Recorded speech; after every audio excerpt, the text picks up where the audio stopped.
اعوذ باللہ من الشیطان الرجیم بسم اللہ الرحمن الرحیم قل ان صلاتی و نسکی و محیای و مماتی للہ رب العالمین صدق اللہ العظیم و صدق رسولہ النبی الکریم ان اللہ و ملائکتہ یصلون علی النبی یا ایہا الذین آمنوا صلوا علیہ وسلموا تسلیما اللہم صلی علی سیدنا و مولانا محمد معدن الجود والکرم وآلہ وصحبہ وبارک وسلم۔ حمد و صلاۃ کے بعد اللہ تبارک و تعالی ہم سب کا خالق و مالک ہے۔ ہمارے پاس اس قدر بے شمار نعمتیں ہیں کہ رب خود فرماتا ہے کہ تم گننا چاہو تو تم گن نہیں سکتے، اور زیادہ تر نعمتیں وہ ہیں جو اللہ نے ہمیں بغیر مانگے عطا فرمائی ہیں، بغیر ہماری خواہش کے، بغیر ہماری طلب کے، بغیر ہماری دعا کے رب کریم نے اپنے فضل سے عطا فرما دی۔ نعمتوں کے ادا کرنے کے بعد شکر کا حکم ضرور دیا گیا ہے، لیکن کوئی اتنا سخت طریقہ اس کا وضع نہیں کیا گیا کہ اب سارا دن کوئی شخص مسجد میں بیٹھا رہے تو شکر ادا ہوگا۔ اب اس کو یہ نہیں کہا گیا کہ تمہیں آنکھیں دی ہیں تو 2000 نفل پڑھو ایک آنکھ کے لیے، نہ یہ فرمایا گیا ہے کہ تمہیں اب زبان دی ہے تو تم اس طرح کرو، پہلے اس کے لیے 20,000 نوافل ادا کرو، 100 قرآن مجید ختم کرو۔ ایسی کوئی بات نہیں ہے، بلکہ اللہ تبارک و تعالیٰ نے شکر کا حکم دیا، اور جو چیز زیادہ اہم ہے، جو زیادہ توجہ طلب ہے، جو چیز زیادہ سمجھنے والی ہے، وہ یہ ہے کہ مالک نے سارا کچھ دے کے جو مطالبہ کیا ہے وہ یہ ہے کہ تم نے اب جو نیک عمل کرنا ہے وہ خالص میری رضا کے لیے کرنا ہے۔ قل ان صلاتی و نسکی و محیای و مماتی للہ رب العالمین۔ محبوب فرما دیجیے بے شک میری نماز، میری قربانیاں، میرا دنیا میں رہنا اور میرا دنیا سے پردہ کرنا اس رب کے لیے ہے جو تمام جہانوں کا پالنے والا۔ ہمیں یہ حکم ہے کہ ہم جب بھی کوئی خیر کا کام کریں، جب بھی کوئی اچھا کام کریں، جب بھی کوئی بھلائی کا کام کریں تو اس میں نیت خالص کریں، ارادے خالص کریں۔ انسان کو جو اجر ملے گا نا قیامت کے دن، جو ثواب ملے گا وہ اس کی نیت اور ارادے پر ملے گا۔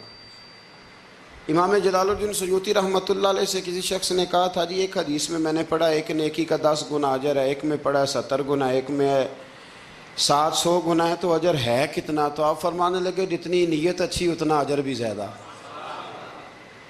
یہ تو ڈیپینڈ کرتا ہے تیرے اوپر۔ کام لوگ کراتے ہیں نا، ہماری مسجد میں کام شروع ہے، کام لوگ کراتے ہیں، تب کچھ لوگ ایسے ہوتے ہیں کوئی بھی کام کرنے والا وہ کام کا تب اس سے جان چھوٹے کسی طریقے سے، اور کچھ کام کرتے ہیں تو مزہ آ جاتا ہے۔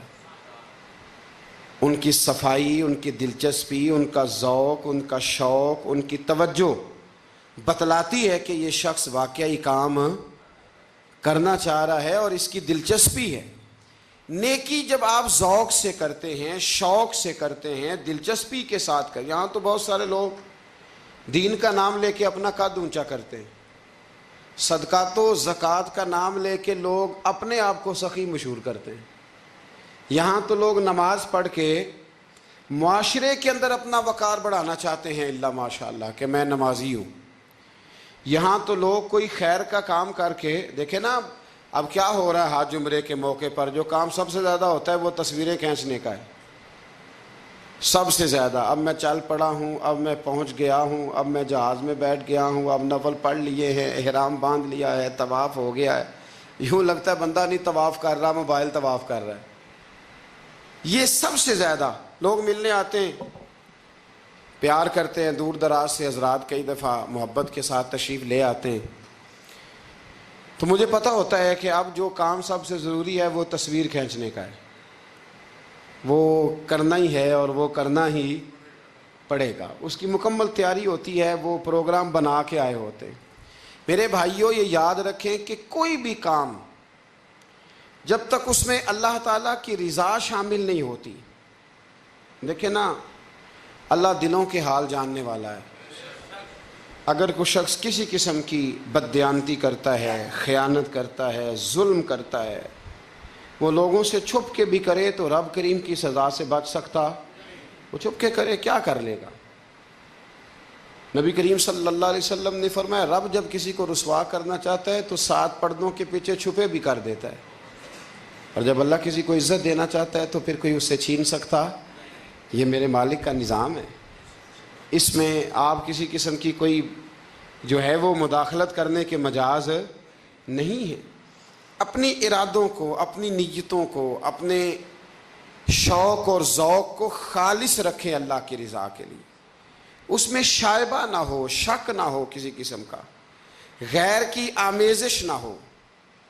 نماز پڑھیں تو اللہ کی رضا کے لیے، صدقات و خیرات کریں تو اللہ کی رضا کے لیے. کسی کام میں آپ مداخلت کرتے ہیں، بھائیوں کی لڑائی ہو گئی ہے، دوستوں کا جھگڑا ہو گیا ہے، رشتہ داروں میں کسی جگہ کوئی ایسی ضرورت پڑ گئی ہے جہاں آپ کے مداخلت کرنے سے حالات بہتر ہو سکتے ہیں تو مداخلت ضرور کریں، چودھری بننے کے لیے نہیں، پنچایت کا سرپنچ بننے کے لیے نہیں.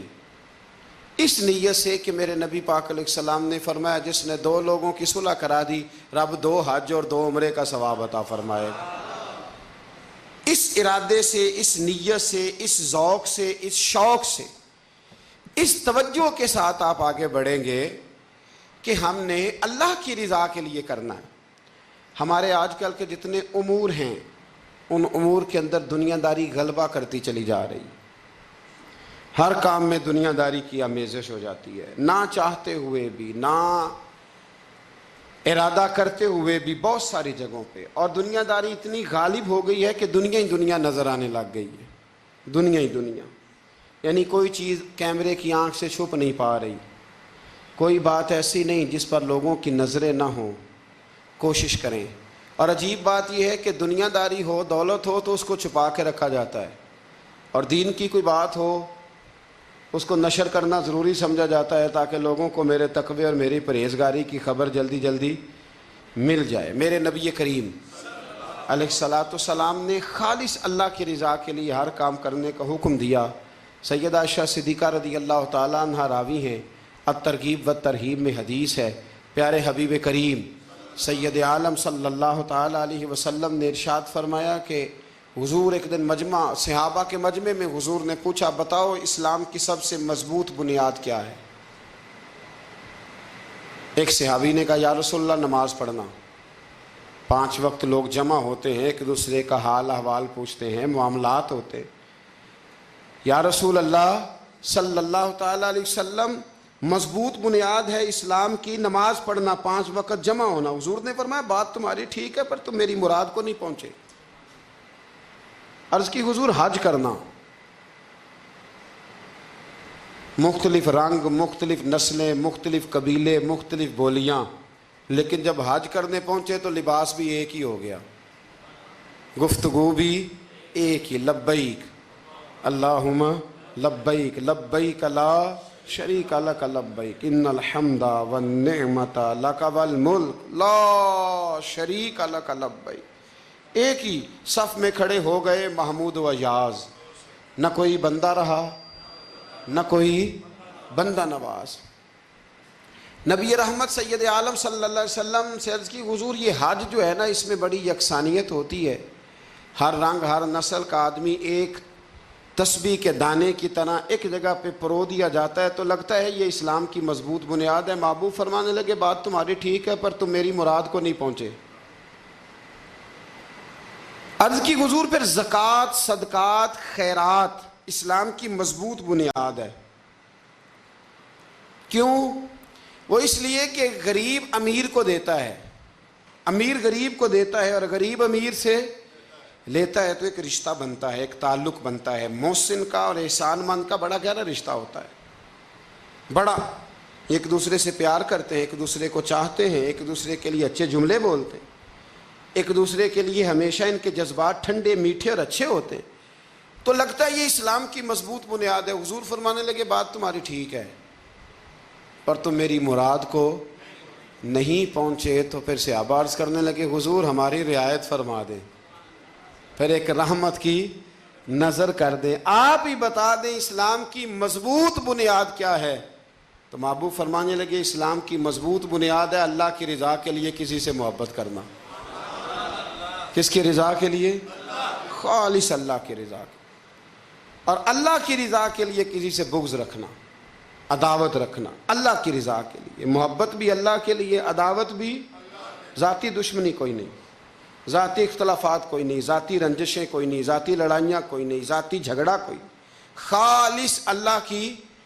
ہمارے ہاں لڑائیاں ذاتی لڑی جاتی ہیں، اس نے مجھے شادی پہ دعوت نہیں دی، اس نے مجھے پروٹوکول نہیں دیا، یہ کہاں پہنچ گیا میں کہاں رہ گیا، ذاتی لڑائیاں لڑی جاتی ہیں، دینی نہیں، مذہبی نہیں، اخلاقی نہیں۔ دیکھیں آپ، چاہیے تو یہ تھا نا کہ شادی کے موقع پر یہ لڑائی نہ ہوتی کہ اس نے مجھے پوچھا کیوں نہیں، لڑائی یہ ہوتی کہ یار تو غیر شرعی کام کوئی نہ کرنا، اللہ رسول کی ناراضگی والا کام کوئی نہ کرنا، اگر تو نے کیا تو میں نے کوئی نہیں آنا، اگر تو یہ حرکت کرے گا تو پھر میرا تیرا معاملہ درست نہ رہ سکے گا۔ یہ لڑائی ہونا چاہیے تھی، نہ کہ یہ لڑائی ہوتی کہ مجھے بلایا کیوں نہیں، پروٹوکول کیوں نہیں دیا، اعزاز کیوں نہیں دیا۔ تو حضور نے فرمایا اسلام کی مضبوط گرہ، اسلام کی مضبوط بنیاد ہے اللہ کی رضا کے لیے محبت کرنا اور اللہ کی رضا کے لیے کسی سے عداوت رکھنا۔ حضرت موسیٰ کلیم اللہ علیہ نبینا علیہ الصلوۃ والسلام پر اللہ کریم نے وحی فرمائی کہ اے موسیٰ، اے میرے کلیم، میرے لیے بھی کوئی کام کیا ہے؟ عرض کی اللہ میں نے نمازیں پڑھی، روزے رکھے، تبلیغ کی۔ فرمایا وہ تو آپ کی ذمہ داریاں تھیں، وہ تو آپ نے اپنے لیے کیا، میرے لیے بھی کچھ کیا ہے؟ رب کریم نے پوچھا موسیٰ میرے لیے بھی کچھ کیا ہے؟ عرض کی اللہ یہ سارا کچھ، فرمایا مالک تیرے لیے کیا۔ کہا یہ تو آپ نے اپنے لیے کیا، آپ کی ذمہ داریوں میں شامل تھا، مالک تیرے لیے کیا ہے؟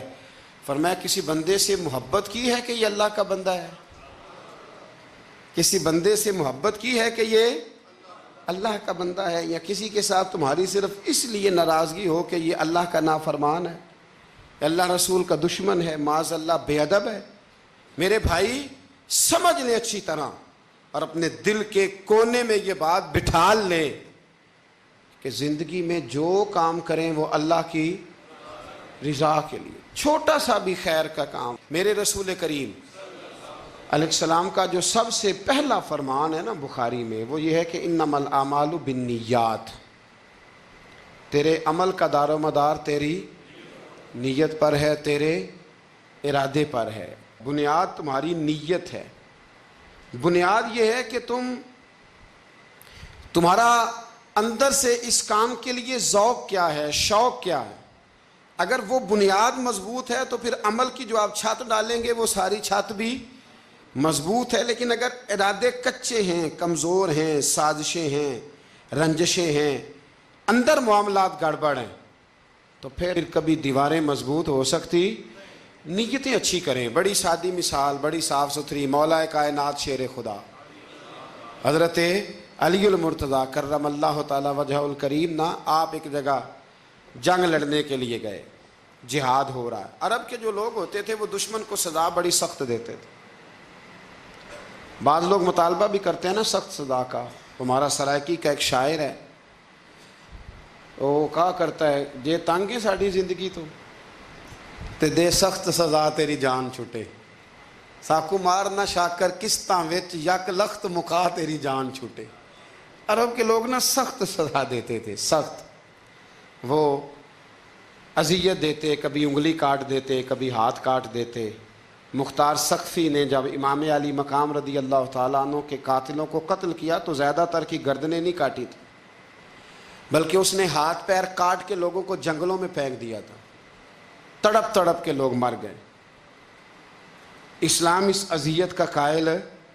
اہل عرب اذیت دیتے تھے، بلکہ دشمن جب نڈھال ہو کے گر جاتا تھا نا تو اس پر گھوڑے دوڑا دیتے تھے، گھوڑے دوڑ جاتے تھے اس پر، لاشیں مسک کر دیتے تھے، ناک کان آنکھیں نکال ڈالتے تھے۔ ٹکڑے کرتے تھے وجود کے، اذیت دیتے تھے۔ تو جب کوئی آدمی کسی کے نرغے میں آ جاتا تھا نا، قابو میں آتا تھا، تو اس کی خواہش ہوتی تھی کہ میں مارنے والے کو غصہ دلاؤں تاکہ مجھے جلدی مار دے، اذیت نہ دے، تکلیف نہ دے، مجھے جلدی مار ڈالے، جلدی قتل کر ڈالے۔ یہ ان کا مزاج ہوتا تھا، رویہ ہوتا تھا۔ حضرت مولا علی شیر خدا کرم اللہ تعالی وجہ الکریم دشمن پر غالب آ گئے۔ جب غالب ہوئے تو اس نے معاذ اللہ حضرت علی پر تھوک دیا۔ کافر تھا، اس کا ارادہ یہ تھا کہ میں حضرت علی کو غصہ دلاتا ہوں تاکہ یہ مجھے جلدی مار دے، لیکن اسے نہیں پتا تھا یہ علی ہے۔ اسے نہیں خبر تھی کہ یہ جو خمیر ہے نا، ان کی تربیت مدینے والے محبوب نے فرمائی ہے۔ یہاں جو چمک دمک ہے اس کا رنگ ساری دنیا سے نرالا ہے، انوکھا ہے، شاندار ہے، وزادار ہے، کمال ہے۔ کہا حضرت علی پر معاذ اللہ میں یہ کام کرتا ہوں تاکہ وہ جلدی قتل کر دیں گے، لیکن جب اس نے مولا علی کی طرف یہ نازیبا حرکت کی تو حضرت علی نہ تلوار چھوڑ کے پیچھے ہٹ گئے۔ توجہ کرنا، رزلٹ دیکھنا، مولا علی پیچھے ہٹ گئے اور فرمانے لگے جا تو آزاد ہے۔ وہ کہنے لگا میں آزاد ہوں، کس طرح، کیسے؟ تو حضرت علی فرمانے لگے میرا تیرا ذاتی جھگڑا تو کوئی نہیں نا، نہ تو نے میری زمین پہ قبضہ کیا، نہ میرا مال لوٹا، نہ میری عزت پر ہاتھ ڈالا۔ میرا تیرا جھگڑا اللہ کی رضا کے لیے، خالص اس لیے کہ تو اللہ کی نافرمانی کر رہا، خالصتاً اس لیے تیرا اور میرا یہ جھگڑا ہے۔ باقی جہاں تک تعلق اس بات کا ہے کہ اب تو نے میری ذات شامل کر دی، اب تو نے مجھے تکلیف دے دی، اب تو نے مجھے اذیت میں مبتلا کر دیا، تو حضرت مولا علی شیر خدا فرمانے لگے اب ذات آ گئی ہے میری بیچ میں، اب میری ذات بیچ میں آ گئی ہے۔ اب اگر میں تجھے قتل کروں گا تو لگے گا میں نے اپنے ذاتی غصے میں قتل کیا ہے، لہٰذا اب معاملہ یہ ہے کہ میں تجھے آزاد کرتا ہوں، اب تو چھٹی کر سکتا ہے، جا سکتا ہے، دوبارہ کبھی میرے ہاتھ آئے گی تو دیکھی جائے گی۔ مولا کائنات نے اسے چھوڑ دیا، لیکن وہ حضرت علی کا غلام بن گیا۔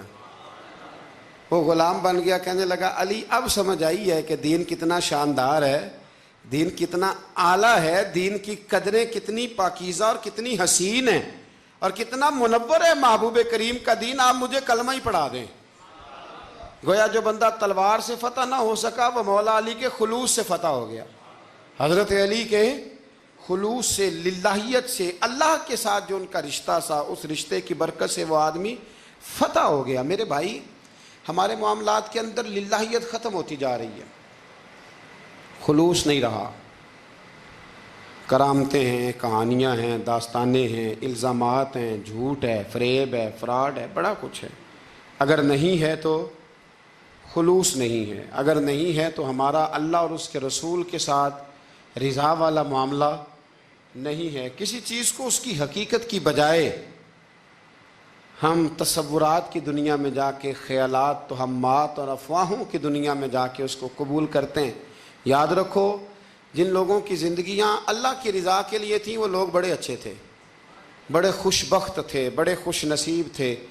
انہیں بدر کے میدان میں گردنیں کٹانے میں بھی بڑا ہی مزہ آیا تھا انہیں۔ آپ دیکھیں نا، احد کے میدان میں جانے دینے میں بھی انہیں بڑا مزہ آیا۔ جب آدمی میں خلوص ہوتا ہے تو اس کے لیے جان قربان کرنا بھی آسان ہو جاتا ہے، لیکن جب خلوص نہیں ہوتا پھر گفتگو ہوتی ہے، پھر باتیں ہوتی ہیں، پھر داستانیں ہوتی ہیں، پھر کہانیاں ہوتی ہیں، پھر لب و لہجہ ہوتا ہے، پھر منصوبہ سازی ہوتی ہے، پھر ہیلے بہانے، پھر سغرے کبرے جوڑ کے لوگ کہانیاں اور داستانیں بناتے ہیں۔ خلوص اور للہیت کے ساتھ اللہ کی بارگاہ میں جھکیں، عبادتوں کا، ریاضتوں کا، تلاوتوں کا جتنا اللہ ہمیں موقع دیتا ہے اس میں خلوص شامل کرنے کی کوشش کریں، للہیت شامل کرنے کی کوشش کریں، اللہ کی رضا شامل کرنے کی کوشش کریں۔ میرے نبی رحمت صلی اللہ تعالی علیہ وسلم نا حضرت معاذ ابن جبل کو جب یمن کے لیے روانہ کرنے لگے تو رسول پاک علیہ السلام نے بڑی نصیحتیں فرمائیں۔ ان نصیحتوں میں درد بڑا تھا۔ کیوں؟ اس لیے کہ حضور نے انہیں بتلایا تھا کہ جب تم واپس آؤ گے تو میری تمہاری ملاقات نہیں ہوگی، تم میری قبر سے گزرو گے، اکھاں جدوں میٹیاں زمانہ مینوں روے گا۔ ਆਪਣਾ ਤੇ ਆਪਣਾ ਬੇਗਾਨਾ ਮੈਨੂੰ ਰੋਵੇਗਾ। ਜਦੋਂ ਨਾ ਮੈਂ ਦਿਸਿਆ ਮੈਖਾਰਾਂ ਨੂੰ ਮੈਖਾਨੇ ਵਿੱਚ, ਜਾਮ ਟੁੱਟ ਜਾਣਗੇ ਤੇ ਮੈਖਾਨਾ ਮੈਨੂੰ ਰੋਵੇਗਾ। ਕਈ ਲੁੱਕ ਲੁੱਕ ਰੋਣਗੇ ਤੇ ਕਈ ਬੁੱਕ ਬੁੱਕ ਰੋਣਗੇ। ਗਲੀਆਂ ਦਾ ਅਜਾਣਾ ਤੇ ਸਿਆਣਾ